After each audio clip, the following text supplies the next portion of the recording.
The Young Cell Scholarship was, and I firmly believe still is, one of the most prestigious and impactful investments in human capital in Kosovo. And now to be in the position to contribute back and help give more visibility to the program, it's both humbling but also deeply motivating. And this year's summer school, I think, could not be timelier because we're diving into the complex and exciting but also very terrifying world of the AI. And a topic that's no longer futuristic, but I think it's very much part of our everyday reality. From public administration to education and from personal productivity to political manipulation, AI is everywhere, whether we like it or not at this point. But the beauty of the summer school, I believe, lies in the fact that we're not just here to hype it up, we are here to break it down ethically, legally, politically, and socially. And that's what makes this gathering very, very important. Over the next 4 days, I think you are very lucky because you'll be hearing from some brilliant minds, scholars, practitioners, legal experts, even creators and filmmakers who are using AI on their everyday work.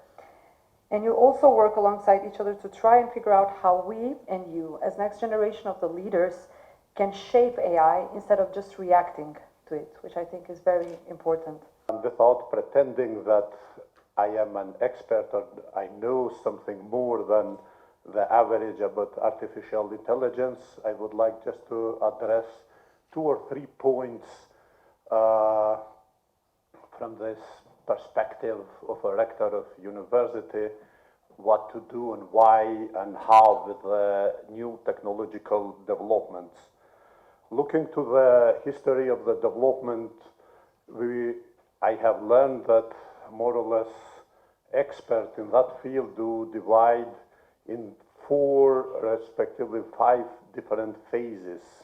And now we are already in this phase of artificial intelligence. While we are at the university, for example, we are speaking about the digital transformation, and digitalization is already the past. The first phase, it is noted to be the Industrial Revolution, where people discovered machines and made them to work in a more efficient and more efficient way. The next phase was electrification.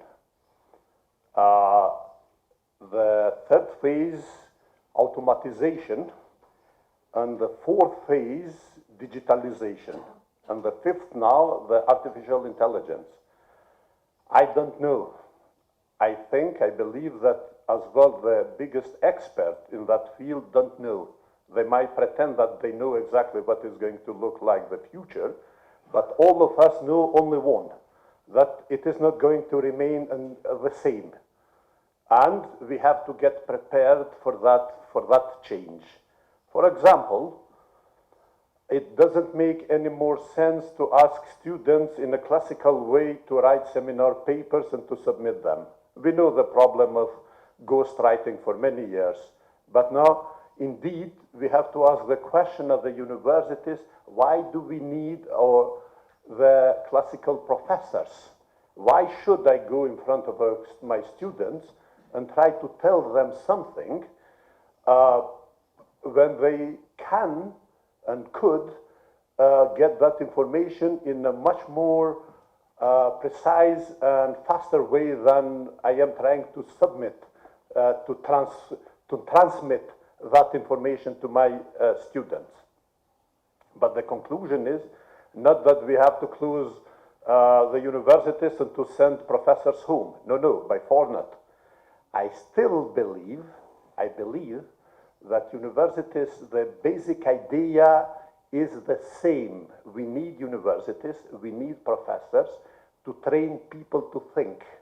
Është një kënaqësi e veçantë për mua të jem sot këtu për të hapur këtë shkollë verore, e cila këtë vit I kushtohet një teme që nuk është vetëm aktuale, por shumë e rëndësishme për të ardhmen tonë të përbashkët, shfrytëzimin e inteligjencës artificiale.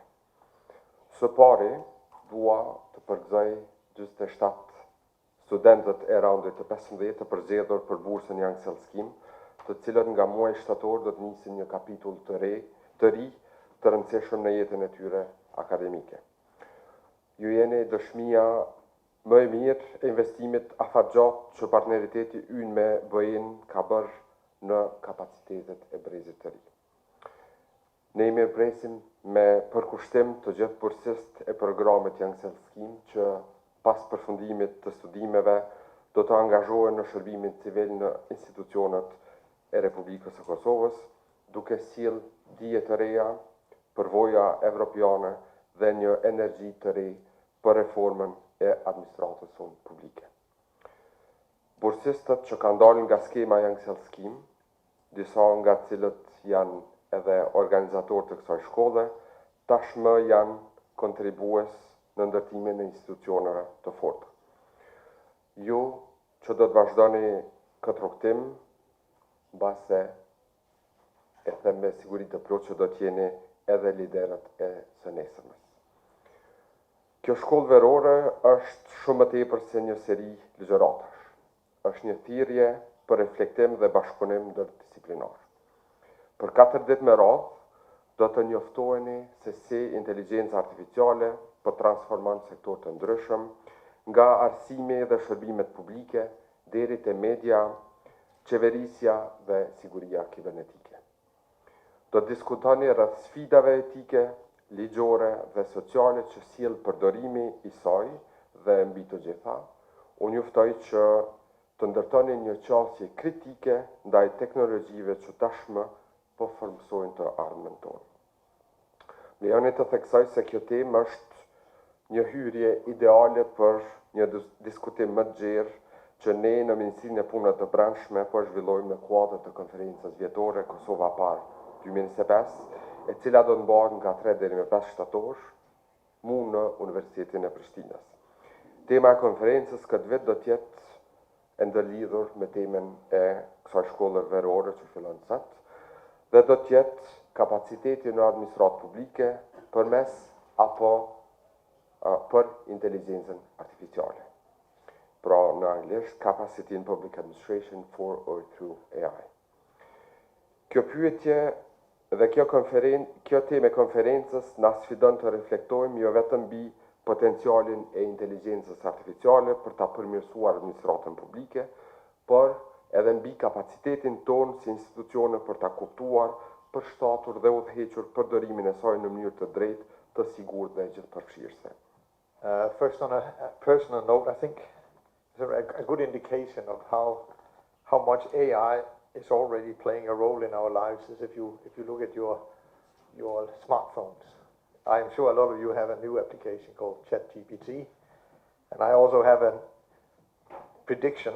I think it might make it into the English dictionary as a verb, the same way as Google did. So today you can ChatGPT something, tomorrow you can ChatGPT something, and yesterday you ChatGPT'd something. Dear Professor, Rector of the University of Pristina, dear Deputy Minister, dear Forum, dear Professor Panagiotou, dear students. It's a pleasure to be here today, surrounded by so many of you who share the common vision for Kosovo's future. The 4 days of this course will reflect on one of the most transformative forces of our time, artificial intelligence. But before talking about artificial intelligence, I want to talk about another transformative force that has been instrumental in empowering Kosovo students to pursue higher education at prestigious universities across the European Union. And that is, of course, the EU Young Cell Scheme project, co-funded by the government of Kosovo. This initiative is not just about academic excellence, it is about building a professional and motivated civil service capable of driving key reforms. By investing in the education of our youth, we are investing in the future of Kosovo and its path towards EU accession. And I would like here to mention another player supporting this initiative, the European Young Cell Alumni Association, established by recipients of the Young Cell Scheme. It plays a crucial role in promoting European values and fostering academic and professional development.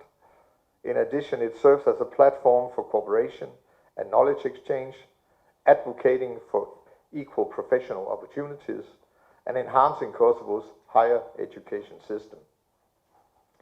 Through initiatives like the EU Summer and Winter School mentorship program and the local level EU integration efforts, the association actively contributes to building a more inclusive, better educated and EU-oriented society. The European Union's commitment to supporting the Young Cell Scheme program and the European Young Cell Alumni Association reflects our dedication to ensuring Kosovo's readiness for EU accession.